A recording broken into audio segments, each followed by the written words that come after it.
한국토지주택공사 LH 직원 10여 명이 3기 신도시로 지정된 광명시흥에 100억 원가량의 땅을 미리 사들였다는 의혹이 제기됐습니다.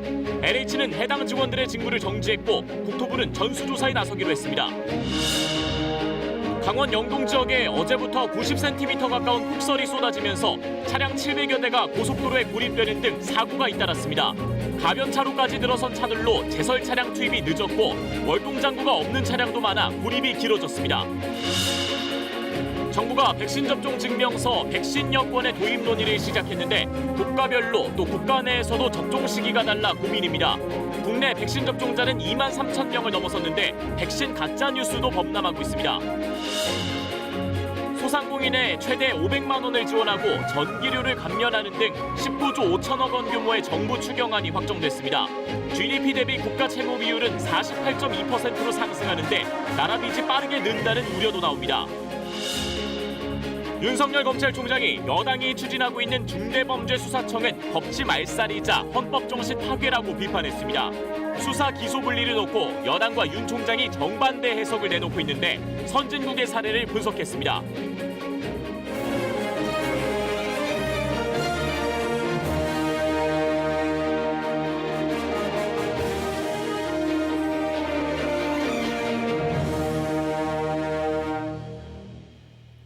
안녕하십니까. 오늘 9시 뉴스는 한국토지주택공사 LH 직원들의 투기 의혹부터 짚어보겠습니다.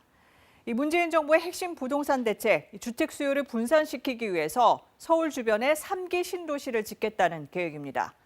지금까지 모두 6곳이 정해졌는데 이 가운데 지난달 발표된 광명시흥, 이 규모가 가장 큽니다. 모두 7만 가구가 들어서는데요. 그런데 이곳이 신도시로 선정되기 전에 LH의 직원들이 사전 정보를 가지고 땅을 사들였다고 시민단체들이 의혹을 제기했습니다. 이 직원 가족들까지 나섰는데 쓴 돈이 100억 원이 넘는다는 겁니다. 첫 소식 조혜진 기자가 보도합니다. 지난달 3기 신도시로 확정된 광명 시흥지구 내에 있는 4,000제곱미터 규모의 밭입니다. 등기부 등본을 떼보니 2019년 6월 15억 원에 이 땅을 매입한 것으로 확인됩니다. 토지 소유주들은 4명인데 모두 LH 한국토지주택공사 직원들입니다. 이때 당시는 지금 125만 원 거래된 것 같은데 좀 싼 금액으로 거래된 금액이고요. 지금 현재는 한 20-30% 오른 한 160만 원에서 170만 원 정도 시세로 보시면 됩니다. 같은 해 10억 원에 거래된 바로 옆 농지 역시 소유주 가운데 한 명이 LH 직원입니다. 공무원들 이게 무죄 사놨다고 소문이 무죄 났어요, 이게.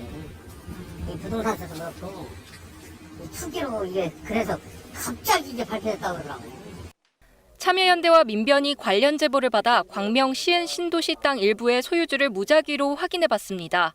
10곳 필지에서 LH 직원들이 땅을 사들인 것으로 조사됐습니다. 대부분 개발에 들어가면 보상금을 받을 수 있는 농지입니다. 참여연대와 민변은 LH 직원 10여 명과 그 가족이 사전 정보를 갖고 땅을 사들인 걸로 보인다고 밝혔습니다. 2018년부터 지난해 6월까지 광명 시흥 신도시 지역에서 이들이 사들인 땅은 2만 3천 제곱미터로 매입가가 100억 원가량에 달합니다. 매입 자금 가운데 절반은 대출을 받은 것으로 드러났습니다. 신인척 명의로 투자될 수 있었던 부분, 이런 것까지 전수조사를 해보면 광명시흥 신도시 발표 전 토지거래에 가담한 직원들의 규모가 더 커질 수 있습니다. 참여연대와 민변은 공직자윤리법과 부패방지법 위반으로 보인다고 설명했습니다. 또한 LH 직원들의 해당 지역 투기가 더 있을 수 있다며 감사원에 공익감사를 청구했습니다. KBS 뉴스 조혜진입니다. 네, 그럼 이번 의혹을 내놓은 참여연대 정책위원 김난근 변호사 연결해서 더 자세히 들어보겠습니다. 김 변호사님, 처음에 어떻게 이 문제를 포착하신 거죠? 제보가 들어왔다고 들었는데요. 네, 제보자가 그 3기 신도시를 발표하기 전에 LH 직원들이 사전에 토지를 매입했다라는 제보를 했는데요. 그 공공 개발 사업을 주도하고 있는 LH 직원들이 그 개발 정보를 이용해서 사전 투기를 했다는 것들은 그 공공 개발 사업 전체의 신뢰를 떨어뜨릴 수 있는 문제여서 가벼운 문제가 아니라고 생각하고 조사에 들어가게 된 것입니다. 그럼 이 제보 내용을 확인 또는 검증을 해보셨을 텐데 어떻게 하셨나요? 먼저 그 3기 신도시 개발 계획이 발표된 게 2018년이어서 그 2018년 이후에 토지 거래가 있었던 제보받은 토지하고 주변 토지들을 부동산 등기부등본과 토지대장을 띄어서 일일이 소유자들을 확인했고요. 그 소유자 명의와 LH 홈페이지에 있는 직원 명의를 일일이 확인을 해서 14명을 이제 추리게 된 것입니다. 그럼 그 이름들이 이제 동명이인일 가능성은 낮다 이렇게 보신 거고 그렇게 LH 직원으로 추정되는 사람이 14명이라고 하셨습니다. 그런데 이게 다가 아닐 가능성도 있지 않습니까? 58억이나 대출을 받아서 100억이나 투자를 할 정도로 개발에 대해서 어느 정도 확신을 갖고 있었다라고 보여지고요. 또 토지를 매입하자마자 그걸 여러 개의 토지로 분할을 해서 여러 개의 아파트 입주권이나 대토권을 이제 받으려는 그런 전문적인 투기꾼의 모습을 보였기 때문에 이 부분만이 아니라 더 많은 부분이 있을 것이라고 보여지고 우리도 전수조사를 촉구하고 있는 것입니다. 그럼 이런 의혹이 사실이라면 법적으로는 어떤 문제가 있는 걸까요? 어떤 책임을 물을 수 있습니까? 먼저 그 내부의 개발 정보를 이용해서 토지를 매입했다면 공공주택특별법에 있는 부동산 투기 방지 대책 위반죄에 해당이 됩니다. 5년 이하의 징역에 처하는 범죄이고요. 또 부패방지법상에 있어서 업무상 비밀을 이용한 죄이기 때문에 업무상 비밀 이용죄로 7년 이하의 징역을 받을 수가 있습니다. 내부 정보를 이용한 게 아니라 하더라도 공직자의 업무와 자기 이해가 충돌되는 상황에서 그런 이해 충돌 방지의무를 위반한 것이기 때문에 적어도 정직 이상의 중징계를 받을 수 있는 사안이라고 보여집니다. 네, 근데 이 사람들이 사전에 정보를 가지고 땅을 샀는지 또 투기 의도가 있었는지 증명하는 게 관건일 것 같은데 어떻습니까? 그 부분을 이제 그 조사를 해서 내부 정보를 이용했다 그러면 형사 고발 같은 조치가 있어야 될 것으로 보여지고요. 근데 저희가 판단하기에는 여러 명이 한꺼번에 투자를 했고 또 이자 부담이 상당한 58억의 대출을 받아서 투자한 점 등에 비추어 본다면은 적어도 어느 정도는 개발에 대한 정보를 가지고 확신을 가지고 투자를 했다라고 보고 있습니다. 네, 또 감사원에 공익감사도 청구하셨죠?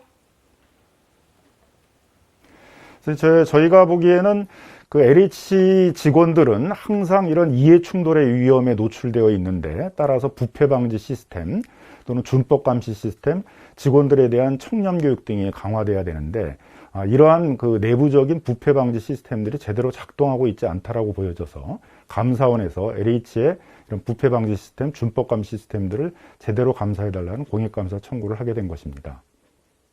네, 김남근 변호사님 잘 들었습니다. 보신 것처럼 정부 주택 정책의 최일선 실무 조직이죠. LH 직원의 땅 투기 의혹이 불거지면서 파문이 만만치 않습니다. 이 LH 내부에서도 문제의 소지가 있을 수 있다는 목소리가 나오고 국토부는 이 3기 신도시 전반에 걸쳐서 이런 의혹이 또 있는지 조사하기로 했습니다. 계속해서 천효정 기자입니다. 3기 신도시 최대 규모인 광명 시흥지구는 예전부터 단골 개발 예정지였습니다.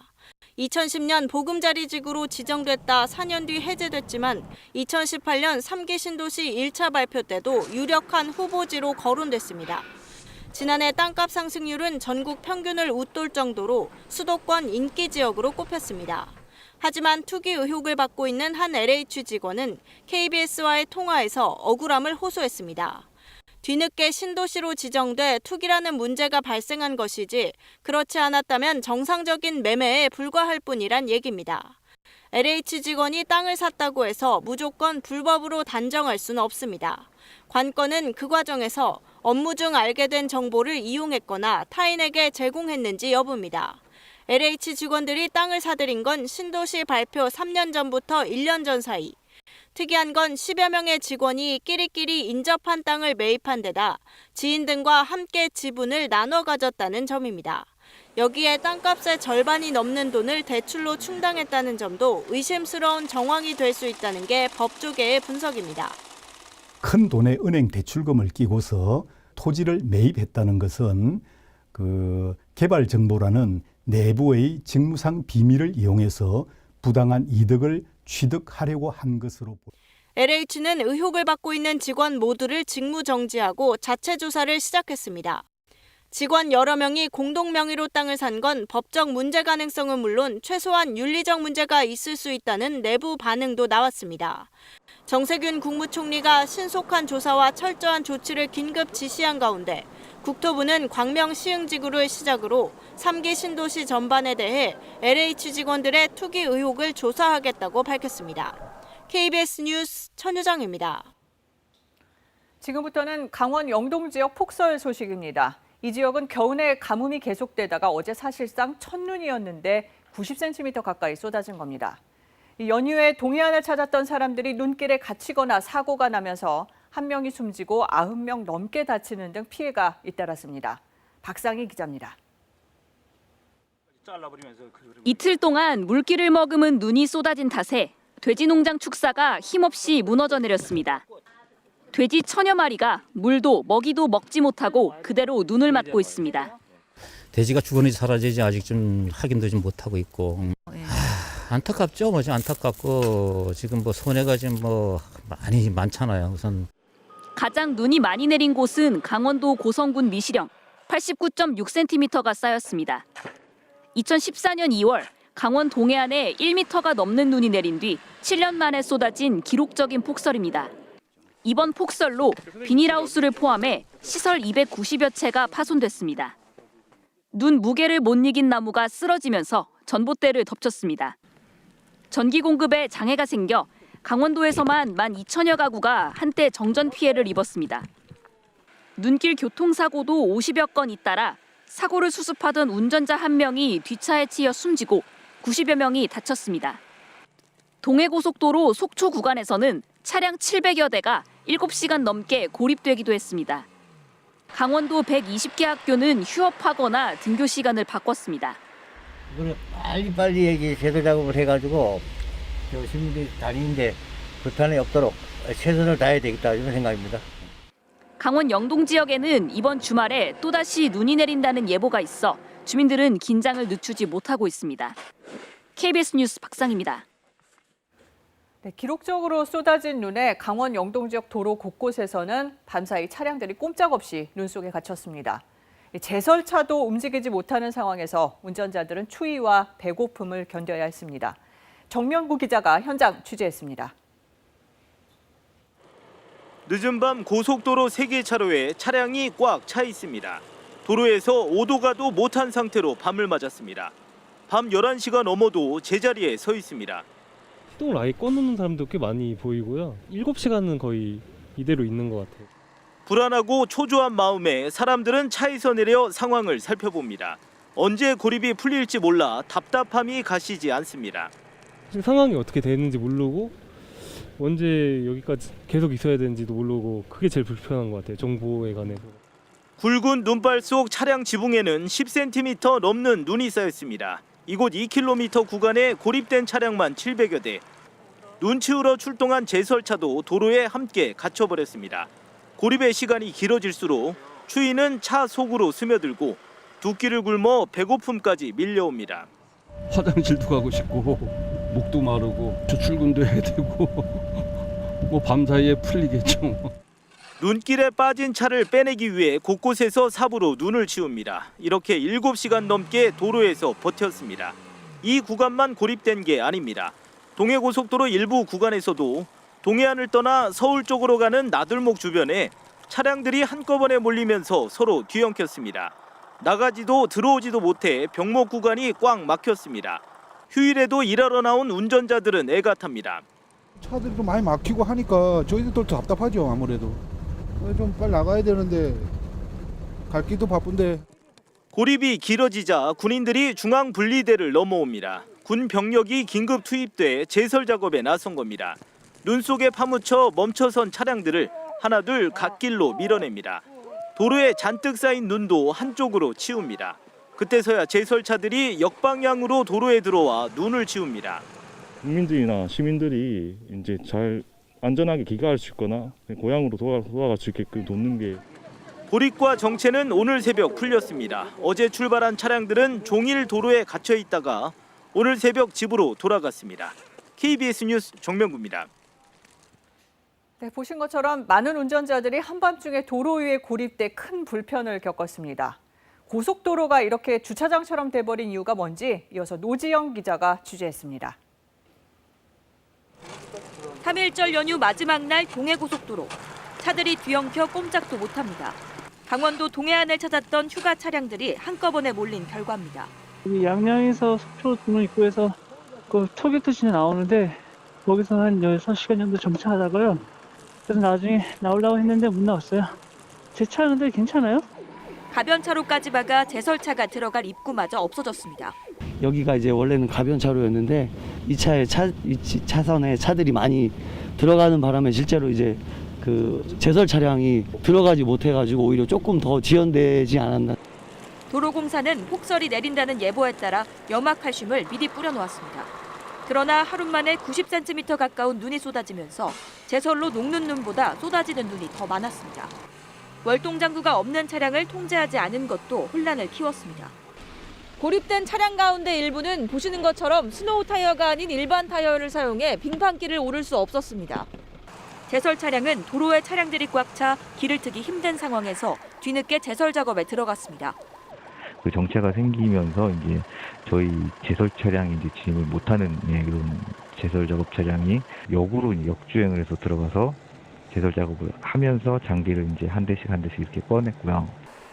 여기다가 동해고속도로의 정체 구간은 차량을 돌릴 수 있는 회차 구간이 없어 고립이 길어졌다고 운전자들이 지적했습니다. KBS 뉴스 노정입니다. 코로나19 소식입니다. 경기 동두천시에서 이틀 동안 외국인 84명이 확진 판정을 받았습니다. 대부분 자발적으로 임시 선별 검사소를 찾았는데 사는 곳도 일터도 모두 다양해 감염 경로 파악이 쉽지 않은 상황입니다. 황진우 기자가 보도합니다. 경기 동두천시 중앙도심공원 내에 설치된 코로나19 임시선별 검사소입니다. 지역 내 외국인 확진자들이 대거 나왔다는 소식에 하루 종일 검사 희망자들이 몰려들었습니다. I and my husband we did and it's negative. Yeah. So school said we should do for baby. So that's why I'm here. It's 2 years now. 이 선별 검사소에서 사흘 전에 검사를 받은 외국인 5명과 이틀 전에 검사를 받은 외국인 79명, 모두 84명이 코로나19 확진 판정을 받았습니다. 79명의 확진자가 나온 이틀 전은 일요일이었는데 이날 검사를 받으러 온 외국인은 모두 435명으로 이 가운데 18% 정도가 감염자였던 겁니다. 이들 대부분은 국적과 사는 곳, 직장이 모두 다양했고 동두천 지역 목사 등의 동료로 코로나19 검사를 받은 것으로 전해졌습니다. 대부분 무증상 확진자인 것으로 파악되고 있습니다. 수십 개 사업체 분산되어 있는 거라면 동두천시와 그 인근 지역에 유행 확산의 지역사회 감염 확산의 근거가 될 것이고요. 동두천시는 확진자들이 급증하자 교육청과 협의해 내일까지 이틀 동안 지역 내 유치원과 초중 고교의 수업을 원격 수업으로 전환했습니다. 또 등록된 외국인 3,900여 명에 대한 전수 검사는 물론 불법 체류 상태인 외국인들도 검사를 받을 수 있도록 독려하고 있습니다. KBS 뉴스 황진우입니다. 신규 확진자는 344명이 늘어 사흘째 300명대였습니다. 당국이 설 연휴 전과 후 감염 사례를 분석한 결과 설 연휴 직후 환자가 약 2배 늘어난 것으로 나타났습니다. 명절 가족 모임으로 인한 감염이 절반 이상이었고 직장과 지인을 통해서도 전파되었습니다. 방역당국은 14일까지로 연장된 5인 이상 사적 모임 금지 등 방역 수칙을 준수해달라고 거듭 강조했습니다. 백신 접종은 오늘로 닷새째인데요. 누적 접종자가 2만 3천 명이 넘었습니다. 접종 후에 신고된 이상 반응은 150여 건으로 모두 가벼운 증세였습니다. 이제 내일부터는 지역과 권역별 접종센터에서도 백신 접종이 이루어질 예정인데요. 이렇게 백신 접종이 진행되면서 우리 정부도 다른 나라에서처럼 백신 여권 도입과 관련한 논의에 들어갔습니다. 백신 여권이란 접종 증명서를 말하는데 논의 초기 단계에서 짚어야 할 사안들은 무엇이 있는지 범기영 기자가 보도합니다. 백신 여권은 어떤 형태로든 코로나19 백신 접종 사실을 정부가 보증하자는 구상입니다. 논의가 앞선 유럽에선 석 달 안에 도입하자는 합의까지 나왔습니다. 관광이 중요한 유럽으로선 여름 휴가철 전에 여행 제한을 풀어보려고 속도전을 벌이는 겁니다. 백신 접종 초기 단계인 우리 정부는 백신 여권 도입 가능성에 그간 다소 선을 그어왔습니다. 코로나19 백신에 대해서는 이거를 여권이라는 형태로 또 국제적으로 통용되는 그런 국제적인 그런 원칙을 만들 건지 그런 거에 대해서는 아직 진행된 바는 없고. 그러다가 오늘 백신 여권 도입 논의가 이루어지고 있다고 확인했습니다. 다만 제도화 시기는 지켜봐야 한다라고 했습니다. 도입까지는 상당한 장애물이 있다는 진단입니다. 백신 여권을 받은 외국인이 입국한다면 격리를 어느 정도 면제할지부터 백신을 맞아도 감염이 이루어질 수 있는 만큼 백신 효능 등을 다 따져야 한다는 겁니다. 차별 논란도 생길 수 있습니다. 현재 세계 접종률은 3% 수준. 당장 도입한다면 이스라엘과 영국 등 일부 국가의 일부 국민 말고는 백신 여권을 손에 쥐기 어렵습니다. 국내로 좁혀봐도 순차적으로 접종이 이루어지고 있어서 여행 제한이 풀리는 시점이 연령과 직업 등에 따라 달라집니다. 국가 예방접종 증명을 실제 출입국 용도로 쓸지 혹은 현행 QR 체크인처럼 다중이용시설 출입 때 적용할지 같은 여러 방안에 대한 논의도 필요해 보입니다. KBS 뉴스 범기영입니다. 요즘 SNS나 주요 포털 사이트에선 백신과 관련한 글들을 쉽게 볼 수 있는데요. 그런데 이 중엔 이른바 가짜 뉴스가 적지 않습니다. 국민들에게 잘못된 정보를 제공해 불안감을 키울 여지가 많은데 방역 당국이 다시 한번 엄정 대응을 강조했지만 문제점은 있습니다. 김민혁 기자입니다.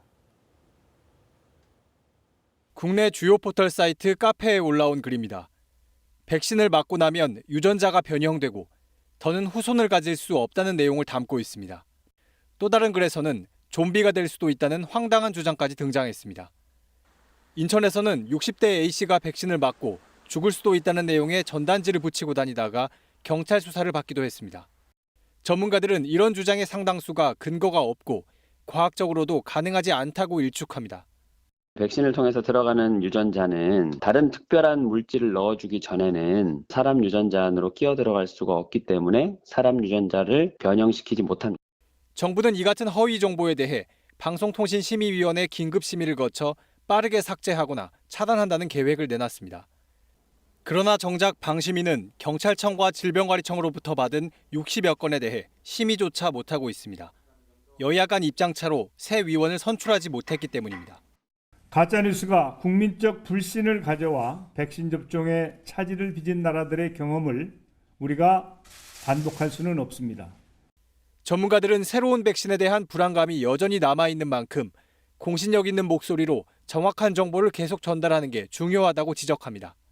안전하고 효과가 입증된 게 누구나 맞을 수 있고 맞아서 또 감염이 안 되고 예방 효과가 있고 중증 사망자가 줄고 이런 게 계속 확인되면 가짜뉴스가 설 자리가 없어요. 방역당국은 가짜뉴스 유포가 중대범죄에 해당된다며 방통위, 경찰청 등과 함께 엄정하게 대응할 것이라고 거듭 강조했습니다. KBS 뉴스 김민혁입니다. 코로나19 백신은 누구를 위해 맞는 것일까요? 우리 국민 2명 중 1명은 이 백신 접종이 자신을 지키기 위한 개인의 선택이 아니라 모두를 지키기 위한 사회적 책임이라고 했습니다. 우리 모두가 안전해질 때까지 백신 접종이 이어져야 한다는 의미와도 연결이 될 텐데요. 백신을 맞았다 해서 끝난 게 아니라는 점은 해외 사례에서도 알 수 있습니다. 전 세계에서 접종률이 가장 높은 이스라엘 얘기인데요.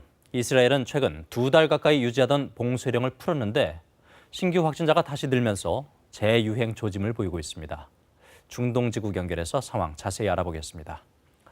박석호 특파원, 인구의 54%가 이미 한 차례 이상 백신을 맞았다는데 그런데도 재유행을 걱정하는 이유가 뭘까요? 네, 이스라엘은 지난달 하순부터 봉쇄 조치를 완화하기 시작했는데 이후 방역 수칙을 어기는 사례가 늘고 있습니다.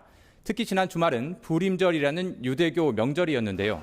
일부 초정통파 유대교인들은 마스크도 쓰지 않고 모여서 음주 가무를 즐기기도 했습니다. 경찰이 단속에 나서자 곳곳에서 마찰도 빚어졌습니다. 이렇다 보니 이스라엘의 하루 신규 확진자는 지난달 말 2,400명대에서 어제는 다시 4,100명대로 올라섰습니다. 감염 재생산 지수도 0.79에서 0.99로 상승했습니다. 감염이 계속 늘어나고 변이 바이러스까지 퍼지면 백신 접종이 반복될 수 있다는 걱정도 나옵니다. 네타냐후 총리 발언 들어보시죠. אנחנו צריכים להיערך לתרחיש הגרוע. התרחיש הגרוע אומר שנצטרך לחסן כל חצי שנה 9 מיליון אזרחים בשני חיסונים.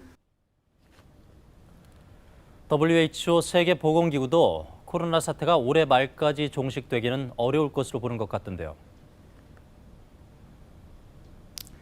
그렇습니다. 먼저 세계보건기구 긴급 대응팀장 발언 들어보시죠. It will be very premature and I think unrealistic to think that we're going to finish with this virus by the end of the year. 세계 하루 신규 확진자 통계를 보면 1월 7일 84만여 명으로 정점을 찍었다가 지난달 중순에는 30만 명 선으로 떨어졌는데 지난달 말 다시 45만 명 이상으로 증가했습니다. 세계보건기구는 백신 접종이 늘면서 중환자나 사망자는 줄겠지만 바이러스가 변이하는 만큼 감염 속도는 빨라질 수 있다며 사회적 거리 두기의 중요성을 재차 강조했습니다. 지금까지 두바이에서 전해드렸습니다.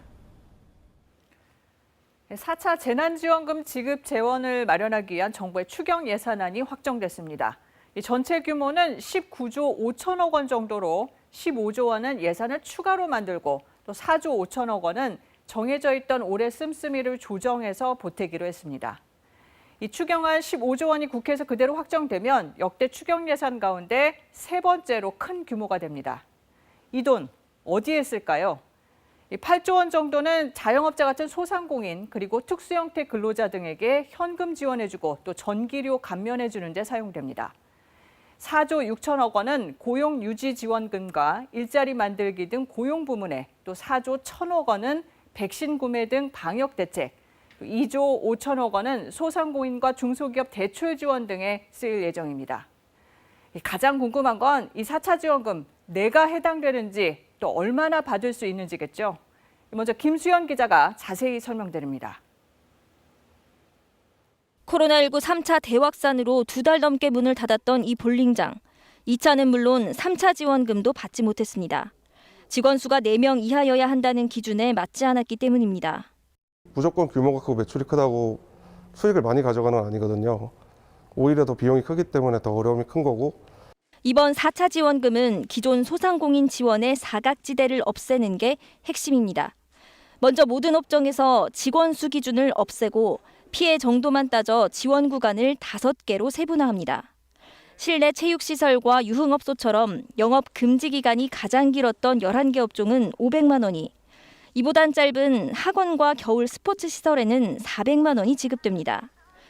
영업 시간이 제한된 식당과 카페 등은 300만 원을 받습니다. 영업 금지나 제한이 아니었더라도 매출이 준 자영업자에겐 피해 정도에 따라 100에서 200만 원을 지원합니다. 연매출 기준도 4억 원 이하에서 10억 원 이하로 확대됐습니다. 한 명이 여러 사업체를 운영하는 경우 지원금을 최대 1,000만 원까지 받을 수 있습니다. 전기료도 절반까지 깎아줘 자영업자 현금 지원이 3차 때보다 최대 4배 정도 늘 것으로 보입니다. 1인 1사업장만 된다 해가지고 너무 억울하다 해야 될까? 그나마 부담이 줄어드니까 안 받는 것보다는 훨씬 낫죠. 그동안 지원을 못 받았던 사람들도 이번엔 대거 포함됐습니다. 소득 파악이 어려워 빠졌던 노점상 같은 생계 곤란 계층에도 50만 원씩 지급되고 부모 실직이나 폐업으로 어려운 대학생에게는 장학금 250만 원을 줍니다. 일감이 줄어든 특수고용 노동자와 프리랜서 등엔 최대 100만 원을 지원합니다. 일자리를 찾기 어려운 청년과 여성 등을 위해서는 27만 개의 일자리가 새로 마련됩니다. 우리 재정이 국가 위기 시에 그리고 민생 위기 시에 감내 가능한 범위 내에서 최대한 적극적으로 그 역할을 수행하고 이번 추경안은 모레 국회에 제출돼 이르면 이달 말부터 지원금 지급이 시작될 것으로 보입니다. KBS 뉴스 김수현입니다. 보신 것처럼 정부가 마련한 추경안 규모가 큽니다. 이 코로나19 관련 추경은 지난해 4차례를 포함해 이번이 5번째인데요. 이 지원이 꼭 필요해서 불가피한 상황이지만 다른 한편으로는 나라 빚을 신경 안 쓸 수가 없습니다. 그럼 지금 국간 상황은 어떤지 오현태 기자가 따져봤습니다. 정부 지출이 들면 그만큼 반드시 국민 누군가가 비용 부담을 해야 한다. 홍남기 경제부총리가 추경안 브리핑 직후 SNS에 남긴 글인데요. 나라빚 얼마나 되길래 재정당국 수장이 이런 얘기를 한 걸까요? 이번 추경안으로 국가 채무는 9조 9천억 원 늘고 국내 총생산 GDP 대비 국가채무 비율은 48.2%로 오릅니다. 지난해 9월 기획재정부 전망치를 이미 넘어서게 되는 겁니다. 이 비율은 올해 예산을 짜면서 계산한 것보다 0.9%포인트 높아진 건데요. 우리 GDP가 2천조 원 정도니까 20조 원가량 빚을 내야 채무 비율이 약 1%포인트 상승합니다. 이상한 건 이번에 내는 빚 규모가 10조 원이 조금 안 되는데도 이 비율이 1%포인트 가까이 올랐다는 겁니다. 이유를 확인해 봤더니 바로 지난해 마이너스 성장을 했기 때문입니다. 지난해 올해 예산을 짤 때는 GDP 규모를 2020조 원대로 봤는데 이번 추경안을 짜면서는 지난해 역성장을 반영해 GDP 규모를 20조 원 정도 줄였습니다. 정리하면 경제 규모는 쪼그라들었는데 빚을 더 내면서 채무 비율이 높아진 겁니다. 사실 나라빚 규모보다는 증가 속도를 더 잘 살펴야 하는데요. 지난해 그러니까 2020년도 예산이 확정될 때 국가 채무 비율은 39% 수준이었는데 이번 추경안까지 감안하면 불과 1년 새 채무 비율이 50% 선에 다가섰습니다. 1년 남짓한 기간 8%포인트 넘게 늘었으니까 속도가 매우 빠른 겁니다. 문제는 추경을 통해 나라빚 내는 일이 올해 더 있을 가능성이 크다는 건데요. 정치권이 앞다퉈 자영업자 손실보상이나 전국민 재난지원금 지급 같은 대책을 약속하고 있기 때문입니다. 다시 홍부총리의 말로 돌아가면 앞으로 정부 지출은 더 늘어날 수밖에 없고 국민 중에 누가 어떻게 비용 부담을 할지 고민이 필요한 시점입니다. KBS 뉴스 오현태입니다. 다음 소식입니다. 이 여권이 검찰의 직접 수사권을 아예 없애고 중대범죄수사청을 설치하려는 것과 관련해 윤석열 검찰총장이 강하게 비판하고 나섰습니다. 그러자 청와대는 절차에 따라 의견을 내라고 밝혔는데요. 이 대검찰청 취재기자 연결해서 자세한 내용 알아보겠습니다. 장덕수 기자, 먼저 윤석열 총장이 언론 인터뷰 중에 한 얘기죠. 뭐라고 한 겁니까? 네, 윤석열 검찰총장은 여권의 중수청 추진을 졸속입법, 검찰 해체로 규정했습니다. 민주주의라는 허울을 쓰고 법치를 말살하는 것이며 헌법 정신을 파괴하는 것이라는 강도 높은 발언도 했는데요. 중수청 설치로 검찰 수사권이 없어질 경우 수사와 기소, 재판으로 이어지는 고리가 끊어지면서 사회 기득권에 대한 처벌이 더욱 어려워진다는 겁니다. 그간 중도 사태는 없다던 윤 총장은 직을 걸어 막을 수 있는 일이라면 100번이라도 걸겠다고 말했습니다. 일선 검사들 사이에서도 반발 움직임이 거세지고 있다고요. 네, 일선 검사들이 중수청의 문제점 등을 잇따라 내부 게시판에 올리고 있습니다.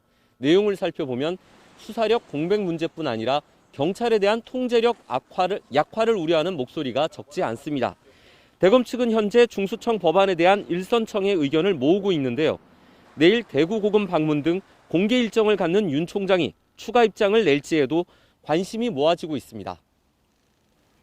네, 윤 총장이 그야말로 작심 발언을 한 건데 청와대 반응도 나왔죠? 네, 청와대는 일단 직접적인 대응은 자제하는 모양새입니다. 다만 청와대 핵심 관계자는 검찰은 국회를 존중해 정해진 절차에 따라 차분히 의견을 개진해야 한다고 말했습니다. 국회 입법 문제에 대해 윤 총장이 언론 인터뷰 형식을 빌어 작심 발언을 내놓자 우회적으로 비판한 것으로 풀이됩니다. 박범계 법무부 장관은 일단 검찰 조직 추스리기에 나섰는데요. 수사 기소 분리에 대한 검찰 내 걱정을 잘 알고 있고 내부 의견도 듣고 있다며 크게 걱정하지 말라고 말했습니다. 네, 그런데 한명숙 전 총리 사건 관련한 의혹을 놓고도 지금 법무부와 대검찰청이 맞서고 있잖아요. 이 의혹을 조사 중인 임은정 검사가 이 대검이 자신을 업무에서 배제했다고 주장했던데요. 네, 앞서 법무부가 지난달 중간간부 인사에서 대검의 반대에도 임은정 대검 감찰정책연구관에게 수사 권한을 줬는데요. 임 연구관은 한명숙 전 총리 정치자금법 사건 당시 검찰이 증인들에게 위증을 시켰다는 의혹을 조사하고 있습니다. 그런데 대검이 임 연구관을 관련 업무에서 배제하는 내용의 직무 이전 지시를 서면으로 내렸다고 임 연구관이 오늘 SNS를 통해 밝혔습니다. 이에 대해 대검은 애초에 임 연구관에게 한 전 총리 사건을 배당한 적이 없다는 입장을 밝혀 앞으로 이를 둘러싼 대검과 법무부 간 갈등이 격화될 것으로 전망됩니다. 지금까지 대검찰청에서 KBS 뉴스 장덕수입니다. 네, 범죄를 조사할 수 있는 수사권, 또 재판에 넘길 수 있는 기소권. 이 검찰은 그동안 이 두 가지 막강한 권한을 동시에 행사했습니다. 이 과정에서 기소를 위해 무리한 수사를 하거나 또는 수사가 부실한데도 무리하게 기소를 해왔다는 비판이 끊이지 않았습니다. 그래서 이걸 바로잡으려면 수사와 기소의 분리가 필요하다는 게 여당의 주장입니다. 이 주요 사법 선진국 사례를 그 근거로 들고 있습니다. 이 수사와 기소 분리는 전 세계 형사 체계의 국제 표준이다. 우리나라처럼 검찰이 직접 수사권을 전면적으로 행사하는 나라는 없다는 겁니다. 반면에 윤석열 총장은 오히려 수사와 기소를 융합하는 게 세계적인 추세라고 정면 반박했는데요. 그럼 실제 다른 나라들 상황은 어떤지 이재희 기자가 취재했습니다. 민주당이 수사와 기소 분리의 모범 사례로 드는 건 영국입니다. 과거 영국 경찰도 우리나라 검찰처럼 수사권과 기소권을 모두 가졌는데 이를 남용한다는 비판이 일었습니다. 결국 1985년 왕립검찰청이 신설돼 단계적으로 기소 업무를 떼갔습니다. 이후 1988년 세워진 중대비리조사청이 반부패 범죄 업무를 전담하면서 현재의 구도가 완성됐습니다. 민주당은 영국처럼 별도 기관을 만들어 검찰에 남아있는 6대 범죄 수사권도 넘겨야 한다는 입장입니다. 검찰이 담당하는 수사를 분리해서 경찰도 아니고 검찰도 아닌 제3의 별도의 전문화된 수사기관으로 이관하면 어떻겠냐. 검찰개혁의 핵심을 권한 분산으로 보고 영국 사례를 수사와 기소 분리에 초점을 맞춰 해석한 겁니다. 반면 검찰은 영국 사례는 수사 기소 분리가 아닌 융합이 필요하다는 걸 보여준다고 정반대 해석을 내놓고 있습니다. 반부패 업무를 맡은 영국 중대비리조사청에서도 검사들이 수사와 기소, 공판까지 한다며 나날이 지능화, 조직화되는 범죄에 대처하기 위해 수사권과 기소권을 함께 보장해야 한다는 겁니다. 같은 사례를 두고도 입장에 따라 해석이 갈리는 건데 다른 나라 사례들에 대해서도 마찬가지입니다. 검찰은 독일의 경우 공직 비리와 경제사범 등 중대범죄는 중점검찰청에서 수사 초기부터 검찰이 직접 수사한다고 밝혔습니다. 대륙법계 국가에서는 독일이나 프랑스나 다 스위스 마찬가지로 검사가 수사를 및 기소를 합니다. 다만 이제 중대한 범죄는 이제 중점검찰청, 특별검찰청 설치해서 거기서 수사를 하게 하는 시스템을 갖고 있고요. 하지만 민주당은 중점검찰청에 자체 수사 인력은 없고 전문가들의 도움을 받아 경찰을 지휘할 뿐이라고 반박하고 있습니다. 일본에 대해서도 검찰은 전국 3개의 특수부 등이 중요 사건을 직접 수사한다는 입장이지만 민주당은 일본 검찰의 직접 수사는 예외적인 경우에 그친다고 밝혔습니다. KBS 뉴스 이재입니다. 포스코 제철소 노동자들의 연이은 직업병 의심 사례, KBS에서도 보도한 적이 있는데요. 실제 폐질환에 걸린 노동자가 처음으로 산재를 인정받았습니다. 업무 환경과 질병 사이 연관성을 부인하던 포스코도 예방 대책을 수립하겠다고 밝혔습니다. 허효진 기자입니다. 포스코 포항제철소에서 30년 가까이 일했던 정모 씨. 석탄 분진과 유해가스 속에서 일한 세월이 원망스럽기만 합니다. 지난 2019년 폐가 굳어가는 폐 섬유증 진단을 받았기 때문입니다. 분진, 열기, 눈에는 먼지가 닿으면 눈도 못 뜰 정도고 그때는 안전 보호가 없고 일반 매연 마스크든지 안 그러면 집에서 뜨개실로 떠가지고. 정 씨는 동료들과 함께 집단 산재를 신청했습니다. 그러나 포스코는 정 씨의 질병과 작업 환경 사이의 연관성을 부인해왔습니다. 자체 측정 결과 석탄 분진이 노출 기준보다 현저하게 낮았다는 겁니다. 오히려 정 씨의 발병 원인은 흡연 때문이라고 주장했습니다. 근로복지공단은 산재 신청 2달여 만에 정 씨의 손을 들어줬습니다. 정 씨가 석탄 분진 등에 장기간 노출됐고 현재의 작업 환경에서도 석탄 분진이 상당 정도 측정돼 과거의 작업 환경을 고려하면 질병과 인과관계가 높다고 판단했습니다. 판정위원 7명이 만장일치로 내린 결론입니다. 그동안 포스코 제철소 노동자들의 잇따한 폐 섬유증에 대해 직업병 가능성이 제기돼 왔지만 산재를 공식 인정받은 건 이번이 처음입니다. 특발성 폐섬유화증이 사실상 굉장히 중한 질병인데 전문조사라든지 역학조사를 생략하고 빠르게 승인된 게 포스코의 다른 노동자들의 직업성함에 있어서도 좀 긍정적인 영향을 미칠 수 있지 않겠느냐. 포스코는 근로복지공단의 산재 인정 이유를 살펴보고 예방대책 등을 수립하겠다고 밝혔습니다. 현재 포스코 포항제철소에서 일하다 직업병을 얻었다며 산재 신청 결과를 기다리고 있는 노동자는 모두 13명입니다. KBS 뉴스 허효진입니다.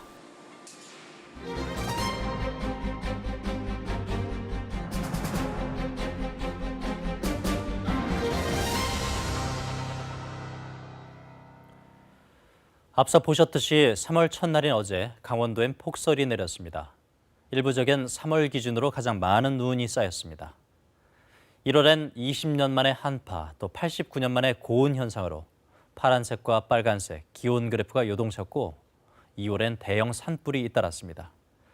이렇게 기상이변은 일상이 됐고 당장 행동하지 않으면 미래 세대는 생존의 위협을 받게 될 것이란 경고가 나오고 있습니다. 그런데 이런 위기 상황을 가장 느끼기 힘든 곳이 바로 교육 현장입니다. KBS가 올해 핵심 의제로 선정한 기후변화와 탄소중립 연속기획. 이번 주는 기후위기 교육의 문제를 짚어봅니다. 오늘은 그 첫 순서로 학생들이 배우는 교과서 내용부터 살펴보겠습니다. 신방실 기상 전문 기자입니다. 학교 교육의 기본인 교과서는 기후 관련 내용을 어떻게 다루고 있을까? KBS는 현직 초중고 교사들로 교과서 자문단을 구성하고 사회와 과학, 도덕 등의 과목에서 기후와 연관된 단원을 중점 분석했습니다. 분석 대상 교과서는 현행 2015년 교육과정에서 채택률이 가장 높은 3종입니다. 가장 큰 문제는 교과서가 현실과 동떨어져 있다는 점입니다. 세계의 기후를 다루는 중학교 사회단원, 온대 지역의 생활에 대해 온돌방과 대청마루 등 수십 년 전 사례를 듭니다. 급변하는 소재들을 잘 끌고 오지 못하는 한계가 있다는 생각이 좀 들었어요. 온돌방, 대청마루 이런 건 우리 고유의 전통 가옥이지만 전통 가옥에 사는 사람들이 거의 없기 때문에 중학교 과학에선 지구온난화의 개념이 나오지만 이산화탄소 농도 그래프는 2000년대 초반에 멈춰 있습니다. 그마저도 수치가 잘못됐습니다. 교과서엔 2000년 이산화탄소 농도를 320ppm으로 표시했지만 실제로는 이미 370ppm까지 올랐습니다. 이후 2015년에 심리적 저지선으로 불리던 400ppm이 무너졌고 지난해 410ppm 선도 넘어섰습니다. 이대로 이산화탄소 농도가 450ppm을 넘게 되면 지구 평균 기온이 2도 이상 상승하고 대규모 멸종이 찾아올 거란 게 학계의 예상입니다. 저희가 100년 동안 1도가 올랐는데 이 짧은 기간 동안 또 얼마나 많은 변화가 있을 텐데 그런 그 변화들은 아이들이 감지하지 못하고 과거의 자료들로 좀 머물러 있는 부분들도 있는 것 같아요. 그래서 상황이 이렇게 엄중한데 교과서는 한가한 느낌마저 듭니다. 기후위기로 인한 대표적인 변화로 언급되는 건 농작물이나 어종, 개화 시기, 달라지는 노동과 주거 환경, 불평등의 문제 등은 다루지 않았습니다. 심각성이나 시급성을 느끼기가 어려워요. 기후위기 때문에 노동 환경이 어떻게 달라지는지 또 열악한 주거 환경의 주민들이 어떤 어려움을 겪고 있는지 이런 것들이 다뤄지는 게 오히려 맞다. 최근 전 지구적인 기후 재앙의 상징으로 지목된 북극의 온난화에 대해서도 교과서는 딴소리입니다. 북극해의 얼음 면적이 감소하면 자원 탐사와 항로 개설, 관광객 증가로 이어진다는 개발 위주의 시각이 드러납니다. 기후변화를 기회로 북극 항로를 개척하고 북극에 묻혀있는 어마어마한 양의 지하 자원을 우리가 생각을 해야 한다라고 얘기를 하고 있는데 기후변화의 혜택을 토의해보자고 제안하기도 합니다. 신재생에너지는 개발 비용이 많이 들고 비효율적이란 단정적 표현이 등장하고 기후를 인위적으로 바꾸는 이른바 지구공학은 여러 부작용이 있는데도 이산화탄소 배출을 줄이는 것보다 비용이 적게 든다며 긍정적으로 표현합니다. 교과서 개정은 수년간 다양한 논의가 필요하지만 이대로는 안 된다는 게 공통된 의견입니다. 위기를 위기로 받아들일 수 있게 알려주고 그것들을 자꾸 고민할 수 있게 그리고 아이들의 삶 속에 던지는 역할이 필요하다고 생각합니다. KBS 뉴스 신방실입니다. 현실보다 뒤처진 교과서와 달리 정부는 2050년 탄소 중립 실현을 위해서 수소경제 전환을 서두르고 있습니다. 그 지휘 본부격인 수소경제위원회 회의가 오늘 열리는데요. 핵심은 민간 기업의 수소 분야 투자 촉진과 산업 생태계 조성입니다. 주요 기업들이 43조 원 규모의 투자 계획을 밝혔고 SK가 수소를 생산하면 현대차가 활용하고 포스코는 제철소 내 차량을 현대차의 수소차로 전환하는 등 기업 간 협력 선언 역시 이어지고 있습니다. 이런 노력 속에 수소차 판매 세계 1위, 발전용 수소 연료전지 세계 1위, 세계 최초 수소법 제정과 같은 가시적 성과도 나오기 시작했습니다. 하지만 아직 갈 길이 멉니다. 지금까지는 직접 수소를 활용하는 분야가 69%로 대부분이고 저장과 운송, 충전 등 기반 산업 생태계는 여전히 걸음마 단계입니다. 수소 시대를 맞이하는 우리 산업계의 준비 상황을 김유대 기자가 취재했습니다. 시뻘건 샘물이 뜨거운 열기를 내뿜으며 쏟아집니다. 이렇게 철광석을 녹일 때 산소를 떼내는 환원제로 석탄을 함께 넣습니다. 이 과정에서 이산화탄소가 쏟아집니다. 철강 1톤 생산에 발생하는 이산화탄소는 2톤. 국내 산업계 온실가스 배출의 30%가 철강 분야입니다. 온실가스 배출 1위, 이런 오명을 벗기 위해 철강 업계가 선택한 생존 전략이 바로 수소입니다. 석탄 대신 수소를 환원제로 쓰는 겁니다. 현재는 수소가 25% 정도이지만 2050년 탄소 중립에 맞춰 100% 수소 환원 제철 기술을 완성하겠다는 게 목표입니다. 제철소의 상징과 같은 용광로도 석탄을 넣을 필요 없는 수소 환원 제철이 완성되면 역사 속으로 사라지게 됩니다. 그러기 위해선 안정적이고 경제적인 수소 공급이 관건입니다. 수소 사회에 진입하게 될 경우에 제철소는 수소와 에너지를 외부에서 다 공급받아야 됩니다. 국가 기반의 인프라를 통해서 공급받아야 될 것 같고요. 이를 위해 정부는 2018년 13만 톤 수준이던 국내 수소 공급량을 2040년 526만 톤까지 늘릴 계획입니다. 울산과 여수 등 석유화학단지뿐만 아니라 전국 권역별로 수소 생산기지를 추가 구축해 수요 증가에 대비하겠다는 겁니다. 생산뿐 아니라 탄소 섬유를 활용한 수소 탱크 등 저장 운송 기술 강화 역시 수소 경제의 선결 조건입니다.